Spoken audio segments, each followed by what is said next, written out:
Rose day থেকে Valentine's day অবধি রূপ আমায় কী কী দিল সেটাই তোমাদের সঙ্গে শেয়ার করবো। তো রোজ ডের দিন রোজ দিচ্ছে, আর চকলেট দিনের দিন চকলেট দিয়েছে, আর তারপর ভ্যালেন্টাইন্স ডের দিন চলে গেলো। তো সেদিনকে আমি গিফট দিচ্ছিলাম ওকে, আর যে রোজটা দিয়েছে সেটা হলো আমার ছাদ বাগানের গাছের ফুল একদম। তো যাই হোক, রূপ প্রচণ্ড বেশি এক্সাইটেড ছিল যে প্রকৃতি আমায় কী দিয়েছে দেখবার জন্য, আর আমিও বেশি এক্সাইটেড ছিলাম যে রূপ কী বলে। যাই হোক, রূপ এই গিফটটা পেয়ে প্রচণ্ড খুশি হয়েছিল আর কি। তো আমি দিয়েছিলাম ওয়াইল্ডস্টোনের বডি স্প্রে পুরো 4টে সেটআপওয়ালা।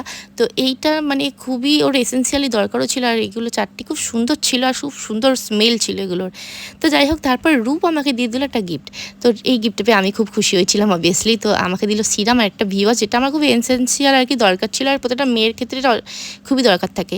তো আমি তো আবার রূপের বাড়ি চলে গেলাম। রূপও দেখলাম যে বাড়িতে আরেকটা রেডি করে রেখেছে একটা গিফট, তো সেটা হলো কুর্তি। তো আমার খুব পছন্দ হয়েছিল কুর্তিটা, বাট একটা প্রবলেম ছিল, কুর্তিটা আমার ঠিক সাইজ মতো ছিল না, তাই আমি আবার পরের দিন শপিং মলে গিয়ে এটাকে এক্সচেঞ্জ করে নিলাম।